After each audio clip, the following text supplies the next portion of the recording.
श्री गुरुवे नमः। सिया राम मैं सब जग जानी, करहु प्रणाम जोर जुग पानी। जय श्री राम, हर हर महादेव। सभी भक्तों को आज का वक्तव्य पहला गुरु मातु और दूसरा गुरु पिता पर होगा। आजकल माता पिता को लोग माता पिता के भाव से भी ना देखकर, परमेश्वर की तो बातें छोड़ो, माता पिता तो पूर्ण रूप से परमेश्वर हैं, पर कुछ अज्ञात लोगों के द्वारा माता पिता को कष्ट सहन करना पड़ता है।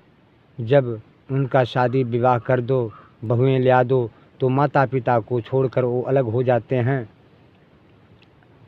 और दारुण दुख देना शुरू कर देते हैं। माता पिता से अलग हो जाते हैं, माता पिता को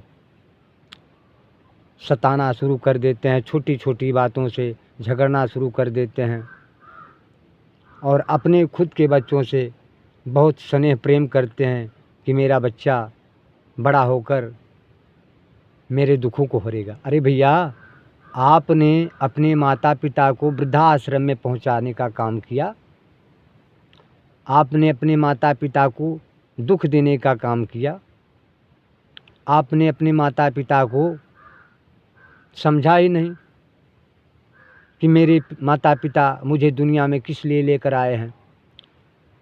आप बहू को पा गए, आप अलग हो गए, माता पिता को वृद्धाश्रम में छोड़ आए। अबे यार, क्या कर रहे हो? अपने शास्त्र को तो ध्यान देना चाहिए, अपने सनातन मत को तो देखना चाहिए। तो आज देखते हैं व्यास जी माता पिता को किस प्रकार परमेश्वर का दर्जा दिया है। महर्षि वेद व्यास द्वारा संस्कृत भाषा में रची 18 पुराणों से एक पद्म पुराण है, जिसे ग्रंथ कहा जाता है। समस्त 18 पुराणों की गणना में यह पुराण द्वितीय स्थान पर है और श्लोक संख्या में भी इसे दूसरा स्थान प्राप्त है। पद्म का अर्थ है कमल का पुष्प।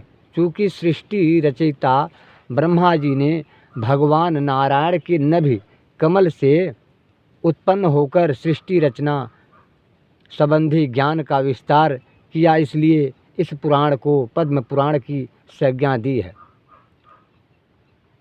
पहला श्लोक देखते हैं मित्रों। सर्वतीर्थमयी माता सर्व देवमय पिता, मातरम तस्य मात सर्व यत्नेन पूजयेत। भावार्थ, माता सर्व तीर्थमयी और पिता संपूर्ण देवताओं का स्वरूप है, इसलिए सभी प्रकार से यत्न पूर्वक माता पिता का पूजन करना चाहिए। जो माता पिता की ही पदछड़ा करता है, उसके द्वारा सातों दीपों से युक्त पृथ्वी की परिक्रमा हो जाती है। माता पिता अपनी संतान के लिए जो क्लेश सहन करते हैं, दुख सहन करते हैं, उसके बदले पुत्र यदि 100 वर्ष माता पिता की सेवा करे, तब भी वह इंसान उससे उन्नत नहीं हो सकता।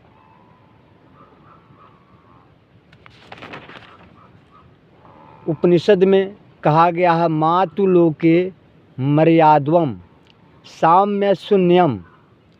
माँ की सहृदता संसार में बेमिसाल है। मातु देवो भव है, माता ही संसार की देवता है। नास्ति मातु समो गुरु, इस संसार में माँ के समान कोई दूसरा गुरु नहीं है। गुरुणाम च सर्वेषां माता परमे को गुरु है।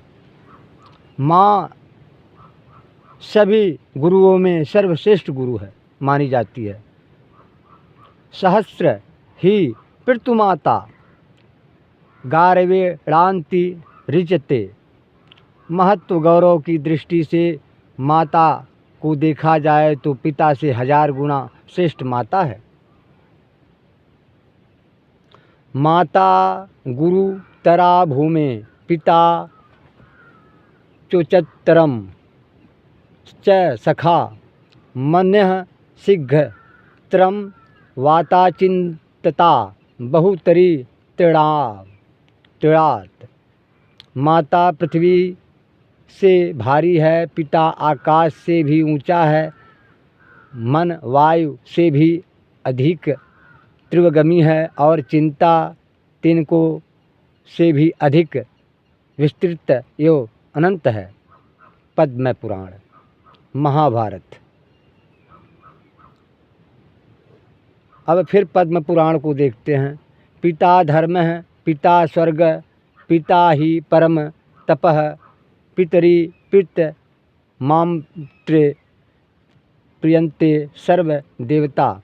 पिता धर्म है, पिता स्वर्ग है और पिता ही सबसे श्रेष्ठ तप है। पिता के प्रसन्न हो जाने पर संपूर्ण देवता प्रसन्न हो जाते हैं।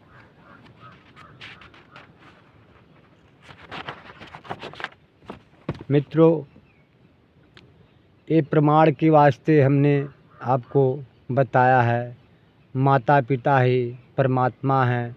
और आप शास्त्र में पुराण में देखते हैं तमेव माता च पिता तमेव तमेव बंधु च सखा तमेव तमेव विद्या दृढ़ तमेव तमेव सर्वमम देव देव। तो अगर इस भाव से देखा जाए ईश्वर अंश जीव अविनाशी, तो माता हमारे परमेश्वर के ही अंश हैं, पिता हमारे परमेश्वर के ही अंश है। तो साक्षात तो अगर हमारे सामने है तो परमेश्वर हैं और ईश्वर है, परमात्मा है। और सब प्रकार से उनका देखभाल करना ज़रूरी है।